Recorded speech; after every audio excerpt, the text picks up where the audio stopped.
Japan ਦੀਆਂ ਬਿਜਲੀ ਦੀਆਂ ਤਾਰਾਂ ਵੇਖ ਕੇ ਨਾ ਬੜੇ ਬੰਦਿਆਂ ਨੂੰ ਇਹ ਖਿਆਲ ਆਉਂਦਾ ਹੈ ਜੀ ਇਹ ਤੇ ਨਿਜ਼ਾਮ ਤੇ ਪਾਕਿਸਤਾਨ ਵਰਗਾ ਹੀ ਹੈ ਬਿਜਲੀ ਦਾ। ਅੱਜ ਮੈਂ ਇਸ ਵੀਡੀਓ 'ਚ ਪੂਰਾ ਪੋਸਟਮਾਰਟਮ ਕਰਨਾ ਚਾਹੁੰਦਾ ਤੁਹਾਡੇ ਨਾਲ ਕਿ ਇਹ ਨਿਜ਼ਾਮ ਕਿਸ ਤਰ੍ਹਾਂ ਪਾਕਿਸਤਾਨ ਦੀ ਤਰ੍ਹਾਂ ਹੋ ਗਿਆ, ਯਾਨੀ ਕਿ ਇੱਥੇ ਅੱਜ ਤੱਕ ਕੋਈ ਵੀ ਖੰਭੇ ਦੇ ਨਾਲ ਚੰਬੜਿਆ ਨਹੀਂ। ਟਰਾਂਸਫਾਰਮਰ ਇੰਨੇ ਛੋਟੇ ਨੇ ਕਿ ਕੋਈ ਵੀ ਬੰਦਾ ਇਹਨੂੰ ਐਸੀਆਂ ਚੀਜ਼ਾਂ ਇਹਨਾਂ ਨੇ ਲਾਈਆਂ ਨੇ ਕਿ ਆਪਸ 'ਚ ਟਕਰਾਉਣ ਨਾ, ਧਮਾਕਾ ਨਾ ਹੋਵੇ, ਡੂਮ ਨਾ ਹੋਵੇ ਕੋਈ। ਸਭ ਤੋਂ ਪਹਿਲੇ ਤਾਰਾਂ ਬਾਹਰ ਦੀ ਵਜ੍ਹਾ ਪਹਿਲੇ ਵੀ ਦਸੀਏ ਦੁਬਾਰਾ ਦੱਸੇ ਨਾ, ਕਿਤੇ ਜ਼ਲਜ਼ਲੇ ਕਾਫੀ ਆਉਂਦੇ ਨੇ ਜਿਹਦੀ ਵਜ੍ਹਾ ਤੋਂ ਤਾਰਾਂ ਬਾਹਰ ਹੁੰਦੀਆਂ ਨੇ। ਹੁਣ ਇਹ ਵੇਖ ਲਓ ਕਿ ਇਹ ਇੱਕ ਪੋਲ ਹੈ। ਇੱਥੇ ਜਾਪਾਨ ਦੇ ਵਿੱਚ ਅੱਜ ਤੱਕ ਕੋਈ ਬੰਦਾ ਖੰਭੇ ਨੂੰ ਹੱਥ ਲਾ ਕੇ ਜਿਹੜਾ ਨਾ ਚੰਬੜਿਆ ਨਹੀਂ ਹੈ। ਠੀਕ ਹੋ ਗਿਆ। ਇਹ ਇੱਥੋਂ ਲੋਕਾਂ ਨੇ ਗੁਜ਼ਰਨਾ ਹੁੰਦਾ ਅਤੇ ਇੱਥੇ ਇਹ ਖੰਭੇ ਨੂੰ ਇਹਨਾਂ ਨੇ ਕੋਈ ਸ਼ੀਲਡ ਲਾਈ ਹੈ, ਪਤਾ ਨਹੀਂ ਕੀ ਇਹਦਾ ਕੀ ਮਕਸਦ ਹੈ, ਬਹਰਹਾਲ ਇਹਨੂੰ ਲਪੇਟਿਆ ਹੋਇਆ। ਠੀਕ ਹੈ। ਉਸ ਤੋਂ ਬਾਅਦ ਜਿਹੜੀਆਂ ਤਾਰਾਂ ਖੰਭੇ ਦੇ ਨਾਲ ਥੱਲੇ ਆ ਰਹੀਆਂ ਨੇ, ਇਹ ਵੇਖੋ ਮੋਟੀਆਂ ਤਾਰਾਂ, ਇਹਦਾ ਵਾਸਤੇ ਲਹਿਦਾ ਪੈਪ ਜਿਹੜਾ ਉਹ ਨਾਲ ਲਾਇਆ ਤਾਂ ਕਿ ਖੂਬਸੂਰਤੀ ਵੀ ਰਵੇ ਔਰ ਬਿਲਕੁਲ ਇਹ ਰੁਕਾਵਟ ਵੀ ਨਾ ਪੈਦਾ ਹੋਵੇ। ਉਸ ਤੋਂ ਬਾਅਦ ਇਹ ਜਿੰਨੇ ਵੀ ਖੰਭੇ ਨੇ ਸਾਰੇ ਬਾਉਂਡਰੀ ਤੋਂ ਅੰਦਰ ਨੇ, ਯਾਨੀ ਕਿ ਸੜਕ ਦੇ ਉੱਤੇ ਨਹੀਂ ਨੇ, ਰਸਤਾ ਨਹੀਂ ਬੰਦ ਹੋਇਆ। ਅਤੇ ਇਹ ਸਾਰੇ ਖੰਭੇ ਜਿਹੜੇ ਨੇ, ਇਹ ਸਾਰੇ ਖੰਭੇ ਕੰਕਰੀਟ ਦੇ ਖੰਭੇ ਨੇ, ਲੋਹੇ ਦੇ ਖੰਭੇ ਨਹੀਂ ਨੇ। ਹੋਰ ਤੁਹਾਨੂੰ ਮੈਂ ਕੀ ਦੱਸਾਂ ਕਿ ਸਿਸਟਮ ਪਾਕਿਸਤਾਨ ਦੀ ਤਰ੍ਹਾਂ ਨਹੀਂ। ਇਹ ਜਿੰਨੀਆਂ ਤਾਰਾਂ ਤੁਸੀਂ ਵੇਖ ਰਹੇ ਹੋ, ਇਹ ਜਾਪਾਨ ਦੇ ਨੈਸ਼ਨਲ ਲਾਅ ਦੇ ਮੁਤਾਬਕ ਇਹਨਾਂ ਦੀ ਇੱਕ ਹਾਈਟ ਮੁਕਰਰ ਹੈ ਕਿ ਇਸ ਹਾਈਟ ਤੋਂ ਥੱਲੇ ਤਾਰ ਨਹੀਂ ਹੋ ਸਕਦੀ। ਜਿਸ ਤਰ੍ਹਾਂ ਜਾਪਾਨ ਦੇ ਵਿੱਚ ਕੋਈ ਵੀ ਗੱਡੀ ਇੱਕ ਖਾਸ ਹਾਈਟ ਤੋਂ ਉੱਚੀ ਨਹੀਂ ਹੋ ਸਕਦੀ, ਉਸੇ ਤਰ੍ਹਾਂ ਜਾਪਾਨ ਦੀਆਂ ਤਾਰਾਂ ਇੱਕ ਖਾਸ ਹਾਈਟ ਤੋਂ ਥੱਲੇ ਨਹੀਂ ਹੋ ਸਕਦੀਆਂ। ਮਤਲਬ ਇਹ ਵੇ ਕਿ ਬੰਦਾ ਪੂਰੇ ਜਾਪਾਨ 'ਚ ਜਿੱਥੇ ਵੀ ਮਰਜ਼ੀ ਫਿਰੇਗਾ, ਅਗਰ ਉਹਦੀ ਗੱਡੀ ਦੀ ਹਾਈਟ ਮੁਨਾਸਬ ਹੈ ਤਾਂ ਉਹ ਯਕੀਨ ਰੱਖੇਗਾ ਕਿ ਉਹਦੀ ਗੱਡੀ ਕਿਸੇ ਤਾਰ ਨਾਲ ਟੱਚ ਨਹੀਂ ਹੋਏਗੀ। ਹੁਣ ਆ ਜਾਂਦੇ ਆ ਇਹਨਾਂ ਦੇ ਟਰਾਂਸਫਾਰਮਰਾਂ 'ਤੇ। ਰਸਤੇ ਵਿੱਚ ਕੋਈ ਐਡਾ ਵੱਡਾ ਟਰਾਂਸਫਾਰਮ ਨਹੀਂ ਹੈ। ਇਹ ਇਹਨਾਂ ਦੀਆਂ ਟਰਾਂਸਫਾਰਮਰੀਆਂ ਨੇ, ਇੰਨੀਆਂ ਛੋਟੀਆਂ ਟਰਾਂਸਫਾਰਮਰੀਆਂ ਨੇ ਕਿ ਇਹ ਸਾਡੇ ਜਿਹੜੇ ਜਹਾਜ਼ ਨੇ ਉਹ ਆਪਣੀ ਨੇਫੇ 'ਚ ਲਪੇਟ ਕੇ ਲੈ ਕੇ ਚਲੇ ਜਾਣ। ਇੰਨੇ ਛੋਟੇ ਟਰਾਂਸਫਾਰਮਰ ਨੇ। ਠੀਕ ਹੈ। ਹੋਰ ਨਿਜ਼ਾਮ ਕਿਸ ਤਰ੍ਹਾਂ ਦਾ ਇੱਥੇ ਕਦੀ 8 ਸਾਲ ਮੈਨੂੰ ਜਾਪਾਨ 'ਚ ਹੋ ਗਏ ਨੇ, ਅੱਜ ਤੱਕ ਕਦੀ ਬੱਤੀ ਨਹੀਂ ਗਈ। ਜਿਸ ਤਰ੍ਹਾਂ ਪਾਕਿਸਤਾਨ ਦੀ ਤਰ੍ਹਾਂ ਨਿਜ਼ਾਮ ਹੋ ਗਿਆ।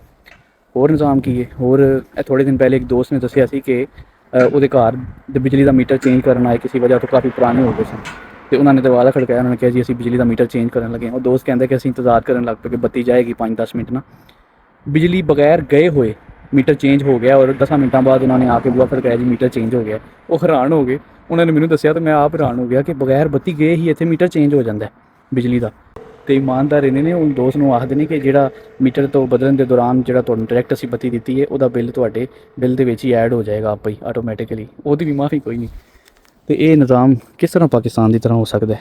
ਇੱਕ ਹੋਰ ਚੀਜ਼ ਤੁਹਾਨੂੰ ਦੱਸਣ ਲੱਗਾ ਕਿ ਇਹ ਜਦੋਂ ਕਾਫੀ ਤਾਰਾਂ ਇਕੱਠੀਆਂ ਗੁਜ਼ਰਦੀਆਂ ਨੇ ਅਤੇ ਇਹ ਕਿੰਨੀ ਖੂਬਸੂਰਤੀ ਦੇ ਨਾਲ ਇਹਨਾਂ ਨੂੰ ਤਾਰਾਂ ਨੂੰ ਇੰਝ ਕਰਕੇ ਲਪੇਟ ਦਿੱਤਾ ਗਿਆ ਤਾਂ ਕਿ ਆਪਸ ਦੇ ਵਿੱਚ ਇਹ ਗੁੱਛਾ ਨਾ ਬਣੇ ਔਰ ਜ਼ਿਆਦਾ ਤਾਰਾਂ ਵੀ ਨਾ ਰਹਿਣ। ਯਾਨੀ ਕਿ ਉੱਤੇ ਇਹ ਤਾਰਾਂ ਗੁਜ਼ਰੀਆਂ ਨੇ, ਉਹ ਲਹਿਦਾ ਜਾ ਰਹੀਆਂ ਨੇ, ਗੁੱਛਾ ਬਣਾ ਕੇ ਇਹ ਲਹਿਦਾ ਜਾ ਰਹੀਆਂ ਨੇ, ਲਪੇਟੀਆਂ ਗਈਆਂ ਨੇ।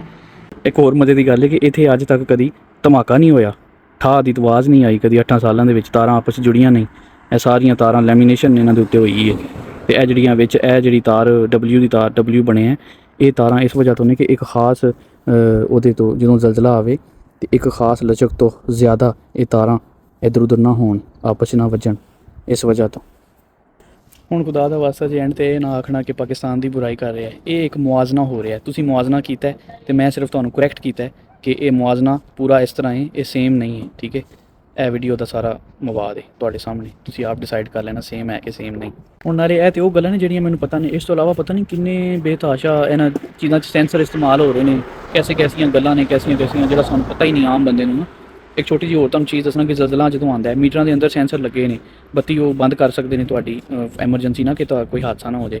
ਖਾਸ ਤੌਰ 'ਤੇ ਜਿਹੜੇ ਗੈਸ ਦੇ ਮੀਟਰ ਨੇ, ਜ਼ਲਜ਼ਲਾ ਆਉਂਦਾ ਗੈਸ ਦੇ ਮੀਟਰ ਦੇ ਅੰਦਰ ਸੈਂਸਰ ਲੱਗਿਆ, ਆਟੋਮੈਟਿਕਲੀ ਗੈਸ ਬੰਦ ਕਰ ਦਿੰਦਾ ਤਾਂ ਕਿ ਤੁਹਾਡਾ ਅਗਰ ਚੁੱਲ੍ਹਾ ਉਹਦੇ 'ਤੇ ਅੱਗ ਲੱਗੀ ਹੋਈ ਹੈ, ਜ਼ਾਹਰੀ ਗੱਲ ਅੱਗ ਬੁੱਝ ਜਾਏਗੀ ਅਤੇ ਗੈਸ ਜ਼ਾਇਆ ਹੁੰਦੀ ਰਹੇਗੀ। ਫਿਰ ਜਦੋਂ ਤੁਸੀਂ ਕੋਈ ਚਿੰਗਾਰੀ ਲਾਓਗੇ ਤਾਂ ਅੱਗ ਲੱਗਣ ਦਾ ਖਤਰਾ ਹੁੰਦਾ ਹੈ। ਫਿਰ ਤੁਸੀਂ ਗੈਸ ਨੂੰ ਖੁਦ ਆ ਕੇ ਬਾਹਰ ਆ ਕੇ ਮੀਟਰ ਦਾ ਬਟਨ ਨੱਪਣਾ ਅਤੇ ਗੈਸ ਔਨ ਹੋ ਜਾਣੀ ਹੈ। ਹੋਰ ਪਤਾ ਨਹੀਂ ਕਿੰਨੀਆਂ ਐਸੀਆਂ ਚੀਜ਼ਾਂ ਨੇ।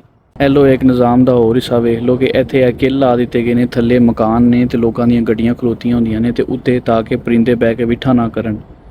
ਇਹ ਵੀ ਇਹਨਾਂ ਨੇ ਖੁਦ ਨਹੀਂ ਲਵਾਈਆਂ, ਗੌਰਮੈਂਟ ਨੇ ਲਾ ਕੇ ਦਿੱਤੀਆਂ ਨੇ। ਵੇਖ ਰਹੇ ਹੋ ਤਾਰਾਂ ਦਾ ਗੁੱਛਾ ਇੱਥੇ ਕਿੰਨਾ ਜ਼ਿਆਦਾ।